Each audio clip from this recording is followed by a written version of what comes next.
This is Joseph Padoe's Apostolical Miracle Revival, bringing you the message of peace, joy, and salvation.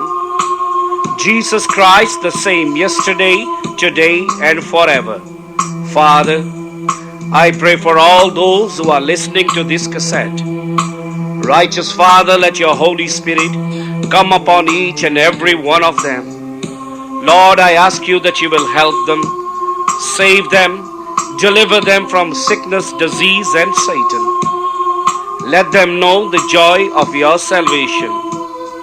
Oh Father, open their understanding that they may be able to understand your word. Bless them, Jesus. Blessing of Father, Son, and Holy Spirit be upon each and every one of you. In Jesus' name, amen.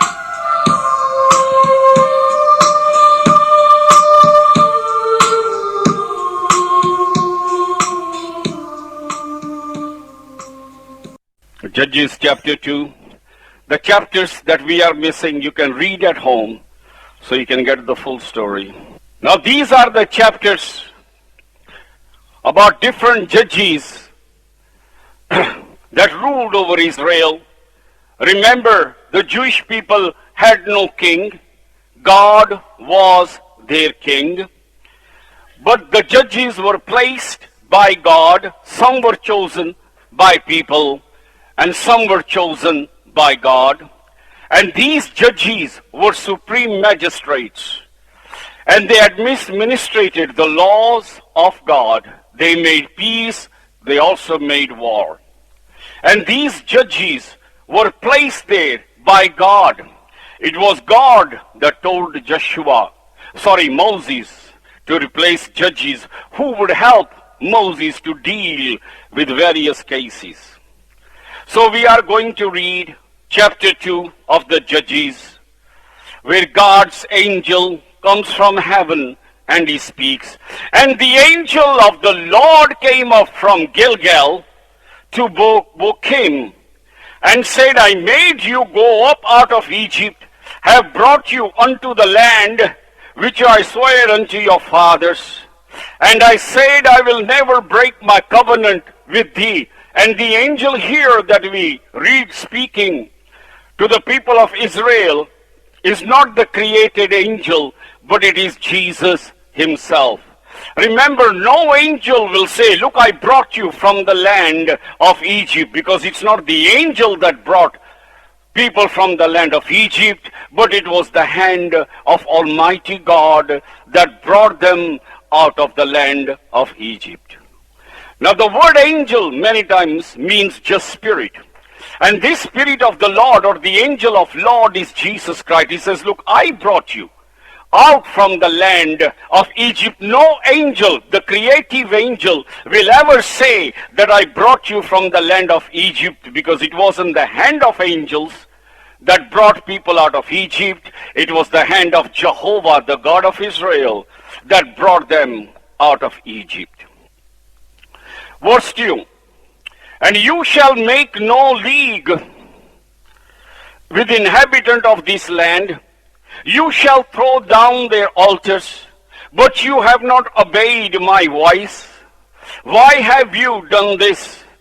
And after Joshua was gone, and dead, and all the elders that were with Joshua, those who seen great and mighty power of God with Joshua, they all died.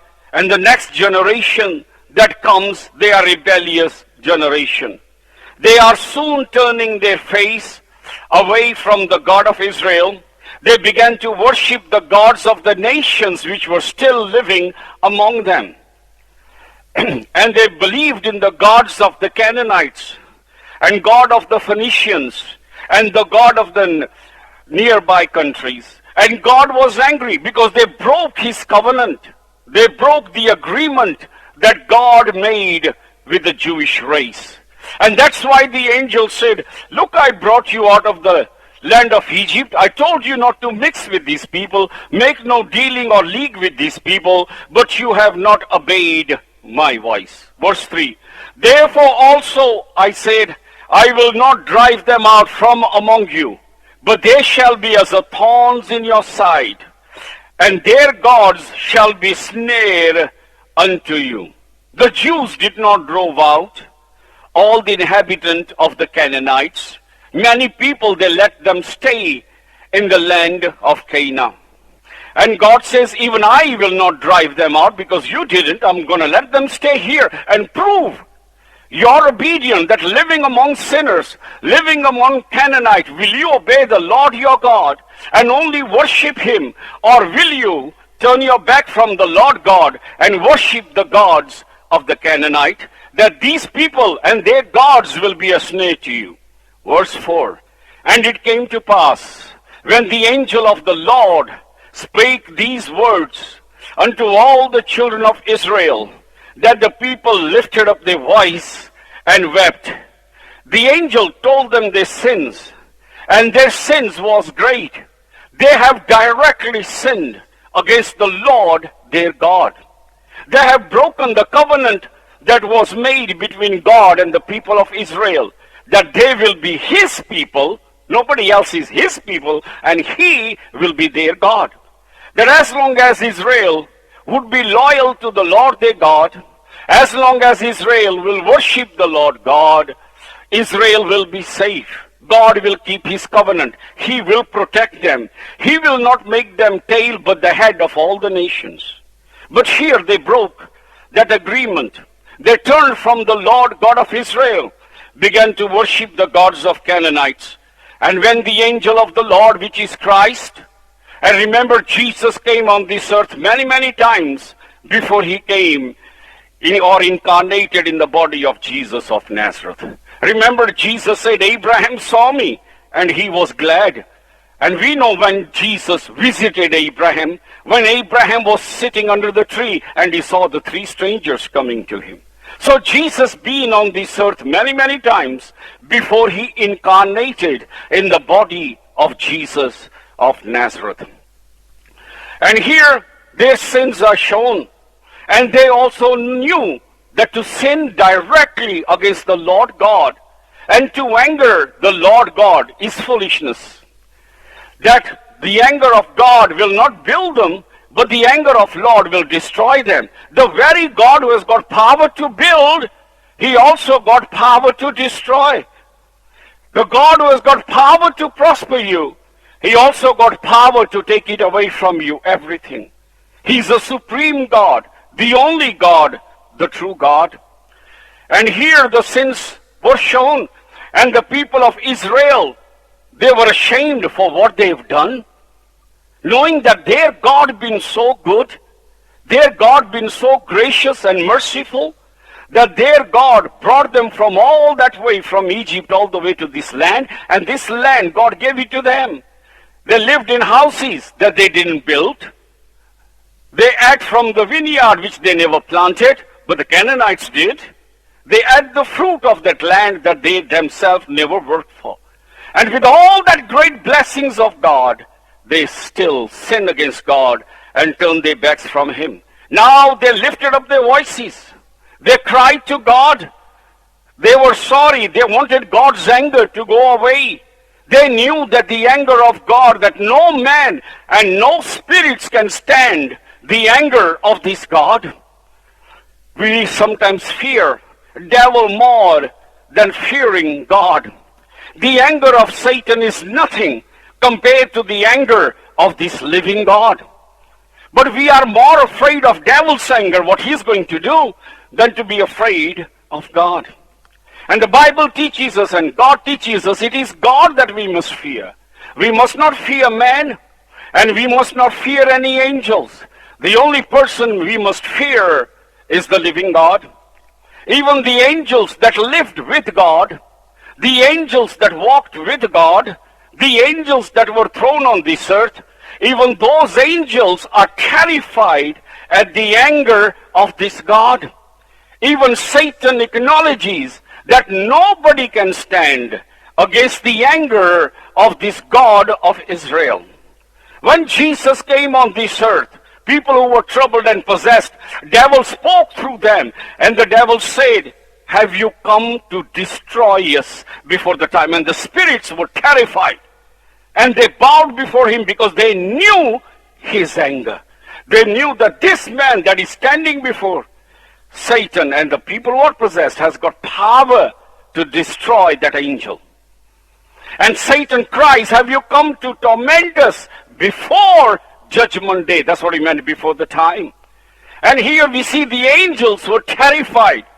The Bible says they cried. The Bible says they came out of many people crying with loud voices.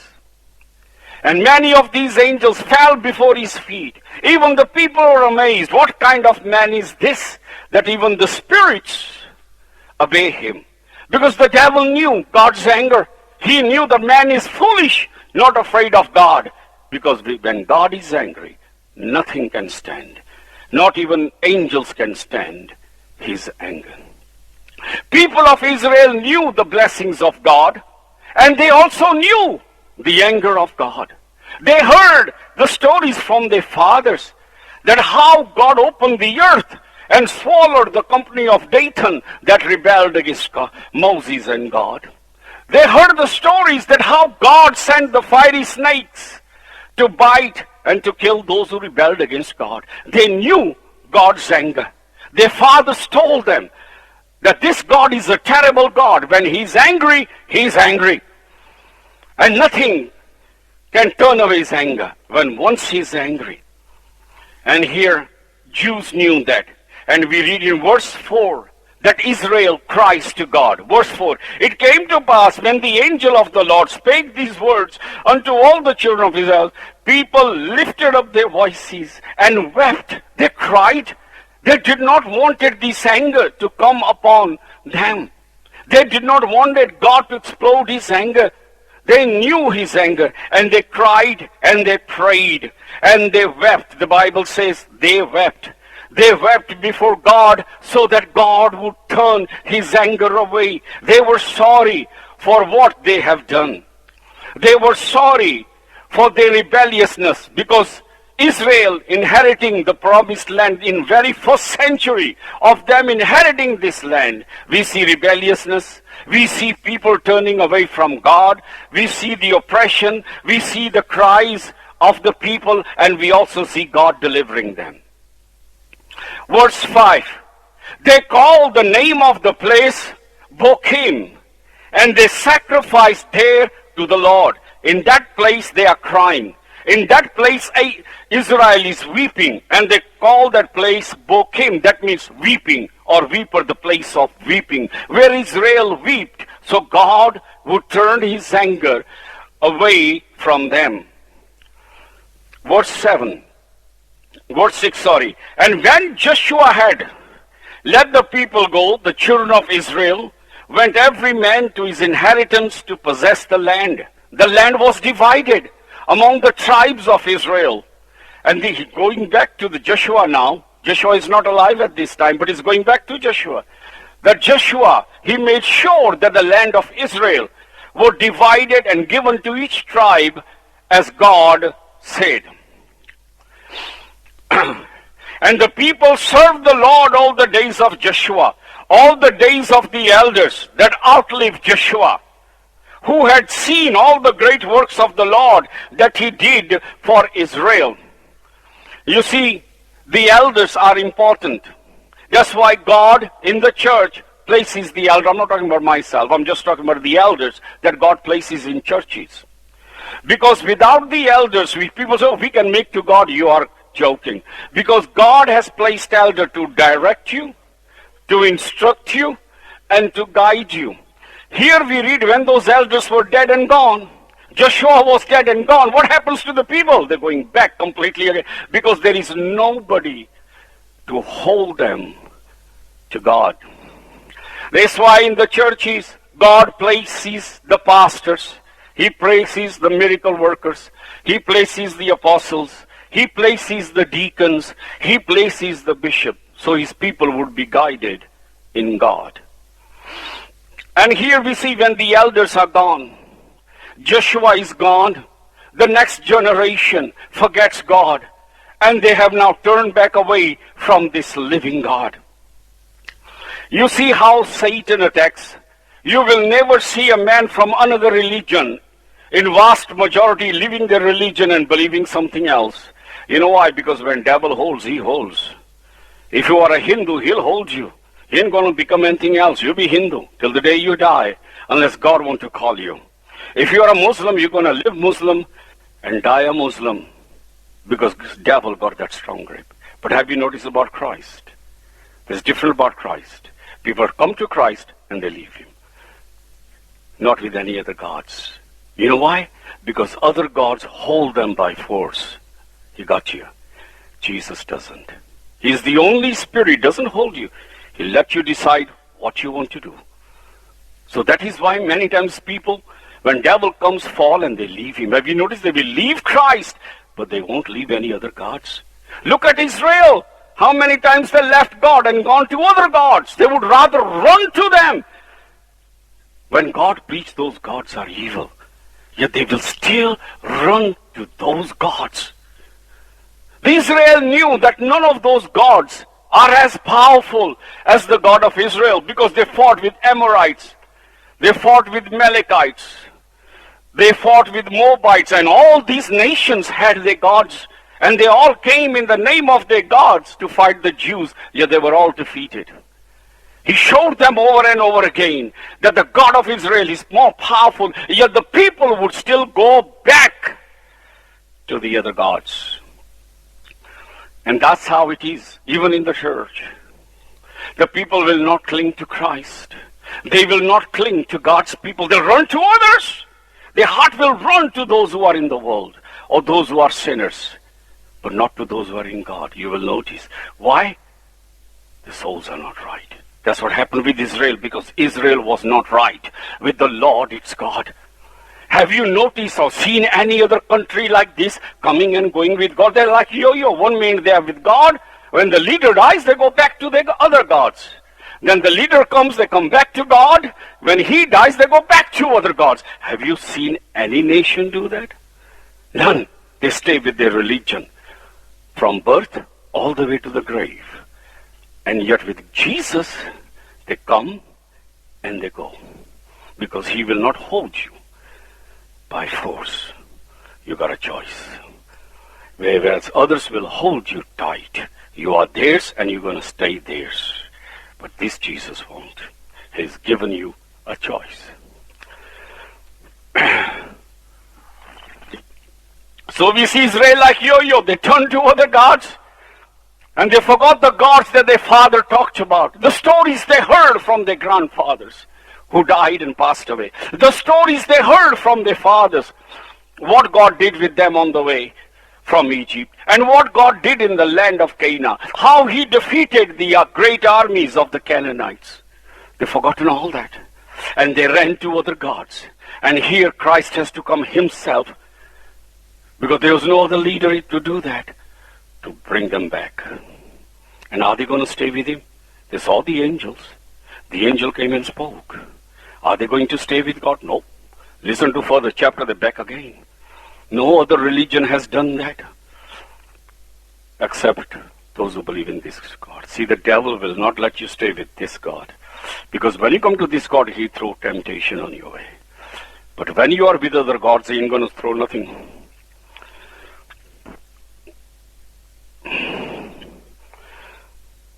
So verse 8, Joshua the son of Nun, the servant of the Lord, died being 110 years old. They buried him in the border of his inheritance in Timnath-Heres, the mount of Ephraim, on the north side of the hill Gas. And all of that generation were gathered unto their fathers. And there rose another generation after them, which knew not the Lord, nor yet the works which the Lord has done. They forgotten Lord their God, and they forgotten the great things that God has done. Verse 11, the children of Israel did evil in the sight of the Lord, and served Baalim, the gods of other nation. And they forsook the Lord God of their father, which brought them out of the land of Egypt, followed after other gods of the gods of the people, and that were round about them. And they bowed themselves unto them, and provoked the Lord to anger. Going back, they worshipped other gods. They bowed down to other gods. But they've forgotten the God who done so great and so good for them. And I've seen same today. I remember when we were believing in our religion, no matter what bad happens, we still glorified that so-called God. We just say, Rabdi marji puri hove. We say, God, let your will be done. We never blame those gods. And then I see we coming to Christ, and suddenly we start blaming Christ. Anything that goes bad. Why God? Why God? Why? Yet that question we never asked when we believed in our religions. I didn't. I haven't heard anybody. They accepted it, whatever happened. But when it comes to Christ, things change. Suddenly you're rebelling when you never rebelled with other gods. But with Christ, suddenly there is a rebellion. Why God? Why you allowed this? Why this? Why that? Why this? And that's what happened here. They provoked God to anger, made him so much angry.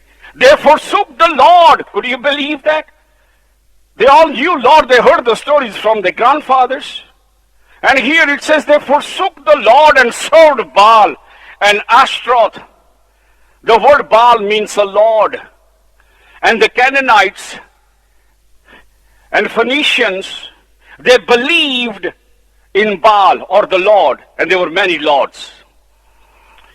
The Baal supposed to be the son of El or the Dagon. Remember, the Philistines put the Ark of Covenant in the temple of Dagon. So there were many Baals. There was a Baal of Canaanite. There was a Baal of Peor. There was a Baal of Hermon. There was a Baal Berith. There were many kinds of Baals, many kinds of lords of Philistines and Canaanites and other countries that lived there.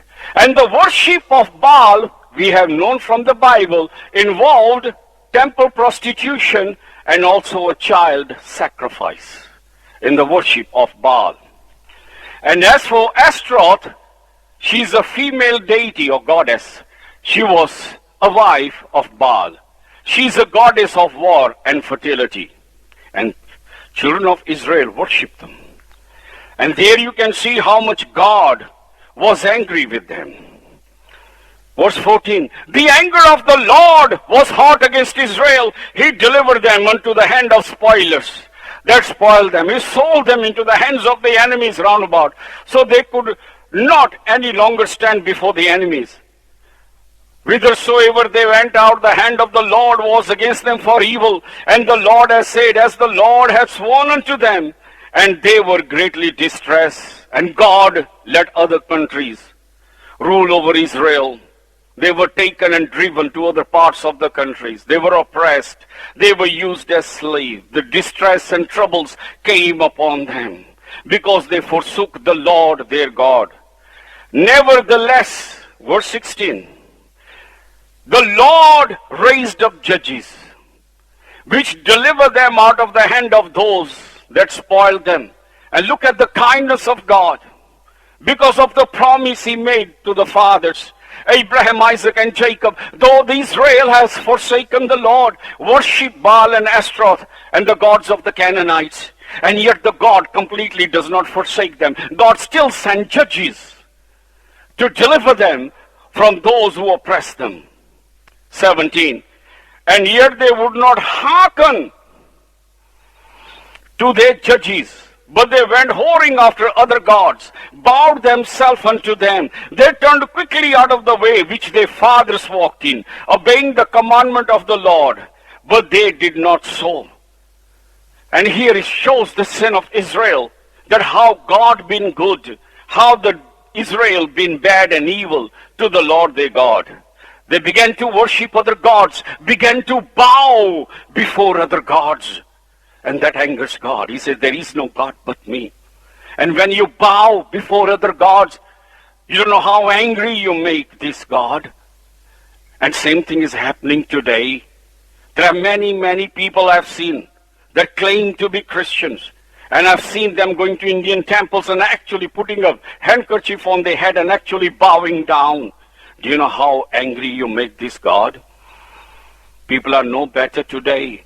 Today I'm talking about many Christians I know. You must have seen on Glory TV as well. There's nothing wrong going there. It is my friend. Remember, Indians say, oh, but we believe in every God. Oh, they can. They got no faith. You know, when you believe in many gods, there is no faith there. Too many. One doesn't do, you go to the next one. Doesn't matter. But this God says there is only one God. And when you bow other gods and put that Ramal on, you're giving respect to that God. Remember this. You're falling before Lucifer. And to fall before Lucifer is a terrible sin before this God. Why? Because you know the truth. And despite knowing the truth, you're actually bowing down to devil. And St. Paul's put it straight. He said to Corinthians, other gods are devils. He says straight, they're devils. And it's happening today in so-called Christian world. They're not Christian, but they claim to be Christian. Because if you're going to do this thing, you're not a Christian, my friend. I don't care which church you go. I don't care whether you are a pastor of that church. Once you do that, you anger the God of Israel. You don't have to listen to them. I could be telling you rubbish. But God has given you mind to examine. Here we tell the truth even if nobody comes. I ain't bothered. Our job is to tell the truth even if nobody wants to come. You seen the Pope also going to mosque and bowing down. You seen the Pope going to other religious places bowing down. That is sin. Terrible sin. That's what Israel did. They bowed before the gods of the Canaanites. And that made God very angry. They did not keep the commandment of the Lord their God. Verse 18. When God raised them up judges, the Lord with judges and deliver them out of the hand of their enemies all the days of the judges. For it repented the Lord because of the groaning by the reason of them that oppressed them and vexed them. God still felt sorry when they were oppressed by their enemies, when they cried, when they were in pain. God felt that pain. You can see the heart of God. Heart of God is not hard. Heart of God is not stubborn. Here you can see God's heart is very soft. They rebelled and sinned, and still it hurted God. When the enemies came to trouble them and beat them, God felt that pain. It's like mother when the child falls. Mommy says, oh, kaka satna. Like mother feels that pain. And same with God. And that's heart of God we see in Jesus. We remember we prayed when Martha Mary cried. The brother was dead. Jesus wept. He did not cry for Lazarus because he knew the Lazarus any minute is going to come out of the grave. There's no way of him crying for Lazarus because Lazarus is going to come back to life. He was crying for the sisters. He understood what pain they went those 4 days. What hell they went those 4 days. Their brother dead and they've been crying for those 4 days. And he felt that pain and Jesus cried. And here we see the heart, not of Christ, but of Jehovah, the real God. God's heart is very tender. It's very soft. And here you can see God. Though they sinned, they believed in gods of the Canaanites. But God still sent judges. God still delivered them. When they cried in their oppression, God felt for them. Even though they made him angry. The Bible says anger endureth during the night, but joy comes in the morning. His anger is not forever. The heart of God is very soft. And here we can see that despite what Israel done, God's heart still cries for his people. He wants his people to come back to him. Verse 18. And when the Lord raised them up judges, we read it again, the Lord was with the judge and delivered them out of the hand of their enemies all the days of judge. For it repenteth, Lord, because of their groaning. You know, God changed his mind when he saw the Jews weeping in pain, in oppression. God felt hurt for his people. Them that vexed them, 19. And it came to pass when the judge was dead, they returned and corrupted. See how Israel was like here. When the judge is dead and gone, there is no leader to guide, there is no pastor to show the way. What the Bible says, strike the shepherd and the sheep will scatter. And once the judges were dead, they go back to those gods, go back to that religion, go back to their old ways. And now understand the pain of this God, how much pain he went through over Israel. Verse 19 again, it came to pass when Judge was dead, they returned and corrupted themselves more than their fathers. They became worse than their fathers, in following other gods, to serve them, to bow down unto them. They ceased not from their own doing, nor from their stubborn ways. Their heart is the matter of heart, is not with God, is running, is would run to other gods. And if you look at Deuteronomy, is filled, God warning them not to go after other gods. And yet Israel would run to other gods. They only wanted opportunity to run. But they didn't run like that to their God. So you see, there are many people like that. When you want Christ, you got to run to Christ. But you will notice your heart will run to those people who are not right. Your heart will run to those who are mocking God. Your heart will run to those who are not right with God. Your heart will run to those people. But with God's people, nah. Because your hearts are not right. Thus you can see the condition. Heart of Israel was not right. They never run to God. But they would run to Baal. They will run to Ashtaroth and Dagon and whatever it was. But not to God. Who is your heart running to? Who is your heart racing to?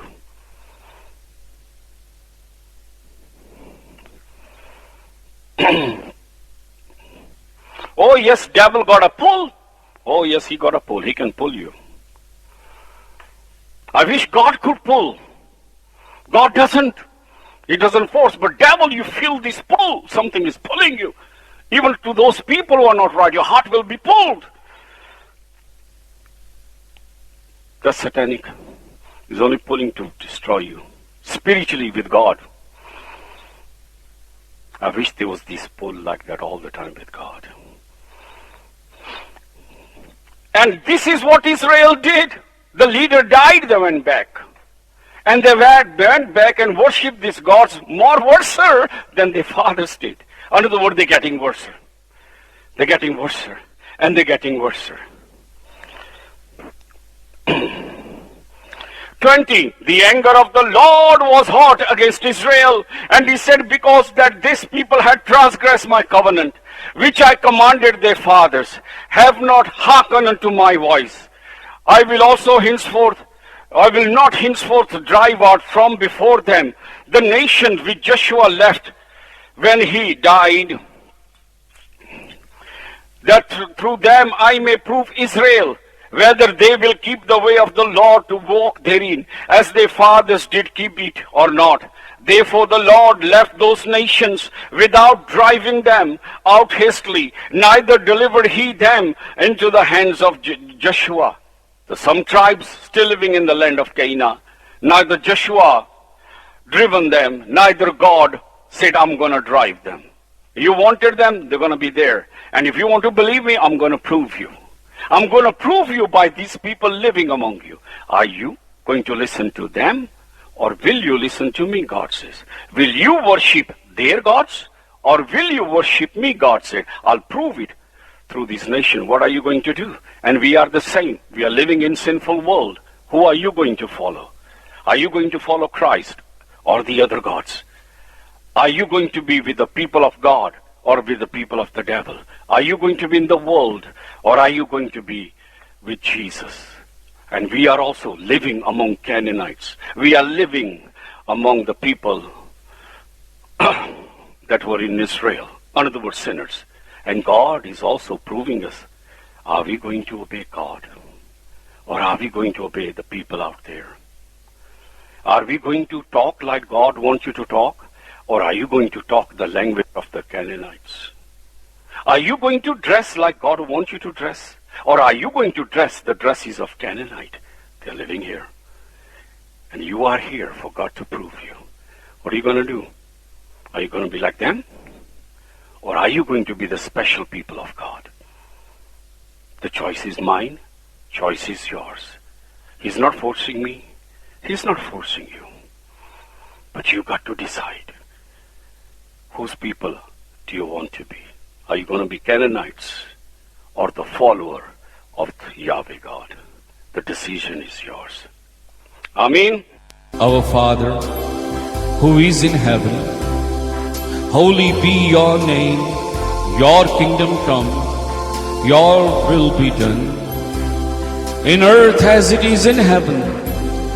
Give us this day our daily bread, O Lord, and forgive all our sins, as we forgive those who have sinned against us. Let's not be led in temptation, O Lord, but deliver us from evil.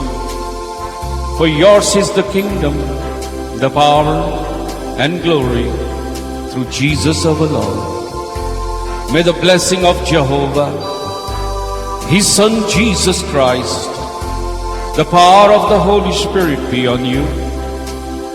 May God of Israel make His face to shine on you. May the Lord bless you in Jesus' name.